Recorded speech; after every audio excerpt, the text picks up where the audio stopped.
माझ्या मित्रांनी तिचा फॉर्म भरलाय, मग तेच मला फॉर्म भरायचा आहे आणि मला ते सगळं ड्युटी करायची. ती तुझी बायको नाही, ती सगळं ड्युटी करावं. हॅलो. हा सर, पोलीस भरतीचा फॉर्म कोणत्या जिल्ह्यात भरू? बरं, ठीक आहे. ह्या एकाच प्रश्नानं महाराष्ट्रातील पोरं पागल झाले. त्या पोराचे प्रश्न विचारून विचारून महाराष्ट्रातील मास्तर लोक पागल झाले की पोलीस भरतीचा फॉर्म कोणत्या जिल्ह्यात भरायचा.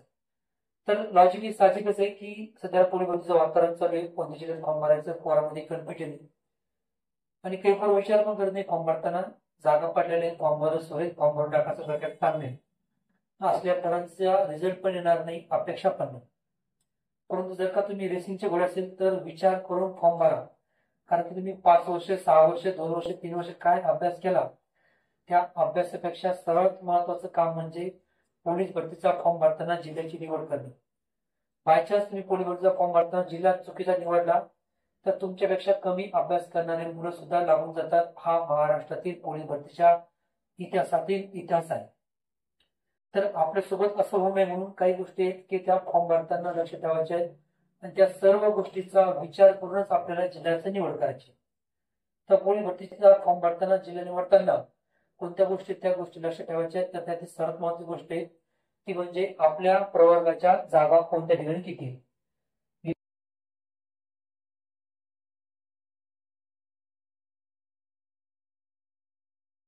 आता ज्या ठिकाणी आपल्या स्वतःच्या प्रवर्गाच्या जागा जास्त आहेत त्या ठिकाणी फॉर्म सगळेच पोर भरणार ते साहजिकपणे, परंतु ही पण चुकीचं ठरू शकतं.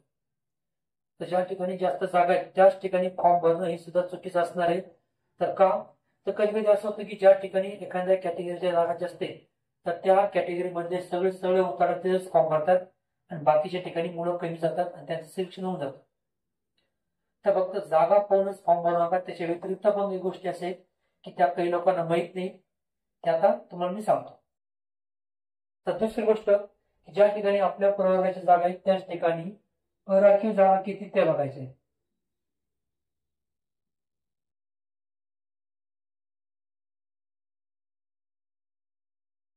अराखीव जागा का? तर आपल्या प्रवर्गासोबतच राखीव जागा असेल तर आपल्या तिथं सेफ झोन मानला जातो, त्या ठिकाणी फॉर्म भरणं कधी पण साहजिक असेल. ह्या दोन गोष्टी सगळेच वेगळ्या पाहतात. याच्या पुढे कोणतं डोकं चालत पण नाही, कोण डोकं लावत पण नाही. पण त्याच्या व्यतिरिक्त पण काही गोष्टी असेल की त्या तुम्हाला सिलेक्शन पण देऊ शकतात. मेजर मायनर गोष्टी आहेत, परंतु इफेक्ट एकदम मेजर पडतात. त्यामुळे गोष्टी लक्ष ठेवायच्या आहेत की बाबा 2 नंबरचाच मुद्दा आहे की अराखीव जागा कुठे किती आहेत ते बघायचंय. या व्यतिरिक्त ज्या ठिकाणी अराखीव जागा भरपूर आहेत त्याच ठिकाणी इतर कॅटेगरीच्या जागा बघायच्या किती आहेत. का? तर इतर कॅटेगरीच्या जागा सुद्धा ह्या अराखीव जागा खातात. म्हणून ज्या ठिकाणी अराखीव जागा आहेत त्या ठिकाणी अराखीव जागा खाणारे कोणते प्रवर्ग आहे तो प्रवर्ग बघायचा आहे आणि त्या प्रवर्गाच्या जागा तिथे आहे की नाही ते पण बघायचं. बघा की समजा अराखीव जागा आहे समजा 15 आहे आणि त्याच ठिकाणी समजा किंवा त्या जिल्ह्यामध्ये एससीबीसी, ओबीसी, व्हीजेएलटी आणि ईडब्ल्यूएस ह्या प्रवर्गाच्या जागा त्या ठिकाणी आहेत तुम्ही ते बघायचे. तर समजा एका ठिकाणी जागा 15 आहेत त्या ठिकाणी एससीबीसीच्या, व्हीजेएलटीच्या आणि ईडब्ल्यूच्या जागा नसेल बायचान्स तर तो जिल्हा निवडणं सर्वात सुरक्षित आणि सेफ मानला जातो. तिथं तुमच्या रिझल्टचे चान्सेस जास्त आहेत. या व्यतिरिक्त तुम्ही जो जिल्हा निवडलाय त्या जिल्ह्याचा मागच्या वर्षीचा पेपर बघायचा कसा आहे त्याचं अनालिसिस करायचंय. का? तर काही ठिकाणी असं होतं की काही जिल्ह्यामध्ये एखाद्या विषयाला जास्त वेटेज दिलं असतं, एखाद्या विषयाला कमी वेटेज दिलं असतं. काही ठिकाणचा पेपर हार्ड असतो, काही ठिकाणचा पेपर मिडियम ते सोपा असतो. पेपर बघितल्यानंतर बघायच्या नंतर मागच्या वर्षीचा कट ऑफ. मी ज्या ठिकाणी फॉर्म भरतोय त्या ठिकाणी मागच्या वर्षीचा कट ऑफ काय होता आणि मला टेस्ट सिरीज मध्ये काय स्कोर आहे, किती स्कोर येतो ते बघायचंय. जर मागच्या वर्षीचा कट ऑफ आणि तुमच्या टेस्ट सिरीजच्या स्कोर मध्ये 2-4 मार्काचा मागापुढे फरक असेल तरी तुम्ही त्या ठिकाणी फॉर्म भरू शकता. अदरवाईज त्यांचा फॉर्म न भरलं तरी चालतं. समजा तुम्हाला टेस्ट सिरीज मध्ये स्कोर येते 70 ते 75च्या दरम्यान आणि मागच्या वर्षीचा कट ऑफ समजा 85 किंवा 90 समजा त्यांचं 90 आहे तर ह्यामधला डिफरन्स खूप जास्त. इथंचे मार्क तो आणणार कुठून विचार करणार की त्याचे मार्क आणायचे कुठून. त्यामुळे अशा ठिकाणी फॉर्म भरू नका. दुसरं की काही ठिकाणी एखाद्या विषयाला जास्त वेटेज असतं, जसं की मुंबईचा पेपर घेतला.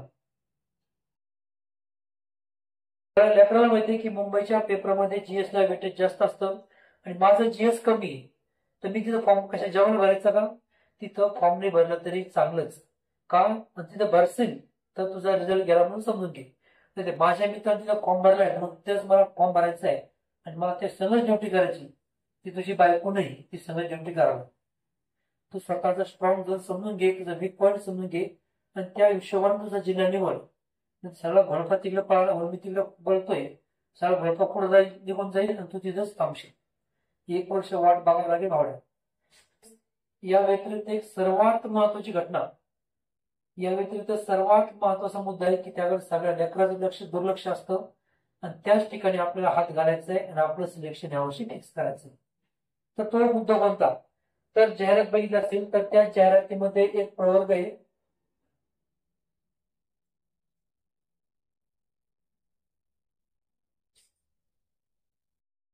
अंशकालीन पदवीधर.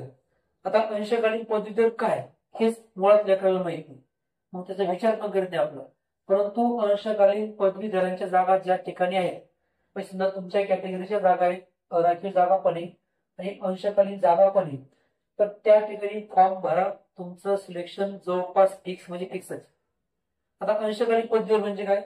जसं आपण पदवीधरची डिग्री घेतो त्याच प्रकारची डिग्री, परंतु याची प्रोसेस फार वेगळीच असल्यामुळे या डिग्रीचा आतापर्यंत जास्त लोकांनी फायदा घेतलेला नाही.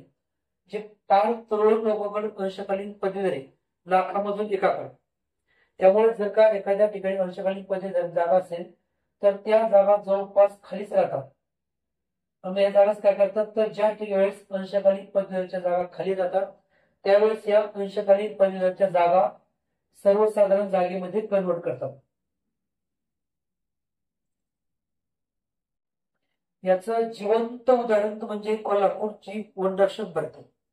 कोल्हापूर जिल्ह्यातील वनरक्षक भरतीमधील अंशकालीन पदवीधरच्या जागा भरल्या नाहीत, तर ह्या जागा त्यांनी सर्वसाधारण मध्ये कन्वर्ट केला आणि ज्या मुलं वेटिंग लिस्टवर लागणार होते त्यांचं सुद्धा सिलेक्शन झालंय. त्यामुळे अंशकालीन पदवीधर नंतर तुमच्या राखीव जागा आणि अराखीव जागा या व्यतिरिक्त इतर कॅटेगरीच्या जागा आहे की नाही, या सर्वांचा अभ्यास करून तुम्हाला जिल्हा निवड करायचा आहे. जिल्हा निवड करताना एक चुकी म्हणजे तुमचं 1 वर्ष घरी बसणं आहे आणि 1 वर्ष घरी बसणं म्हणजे 5,64,000 तुमचं लॉस. त्यामुळे एक दिवस अभ्यास कमी झाला तरी चालतो, परंतु फॉर्म भरताना आणि जिल्हा निवड करताना या सर्व गोष्टीचा बारकाईने अभ्यास करा आणि नंतरच फॉर्म भरा. जर अनालिसिस करताना किंवा विश्लेषण करताना काही अडचण आली तर तुम्ही एखाद्या व्यक्तीचा सल्ला घ्या. जर दुसरा सल्ला देत नसेल तर मास्तर जिंदाबाद आहे, मास्टरला कधीही फोन करा. तुमच्या प्रत्येक गोष्टीचं निरसन करून दिलं जाईल आणि तुम्हाला सोप्या मार्गाने कसं सिलेक्शन पर्यंत पाठवलं जाईल यासाठी मी तुम्हाला कधीही मदत करेन. तर ह्या व्हिडिओमध्ये फॉर्म भरताना कोणत्या गोष्टीने बारकाईने बघायचं याच्याबद्दल सर्व माहिती तुम्हाला दिलेली आहे. तर हा व्हिडिओ आवडल्यास व्हिडिओ लाईक करायचा आहे, चॅनलला सबस्क्राईब करायचं आहे आणि हा व्हिडिओ तुमच्या त्या दलबद्री मित्राला पण शेअर करायचा आहे ज्याला अजून फॉर्म भरला नाही आणि फॉर्म कुठे भरायचा आहे त्याला हे समजत पण नाही. का? तर त्याच्या तुमच्यासोबत तो पण नोकरी लागून जाईल, कारण की आपला एकच ध्येय आहे, सबका साथ सबका विकास. तर एक गोष्ट लक्षात द्यावी भावड्यांनो की 2025 संपत आहे आणि सगळ्याला ठणकावून सांगायचंय कितीही घासणार परंतु 2026च्या स्टार्टिंगलाच वर्दीत दिसणार.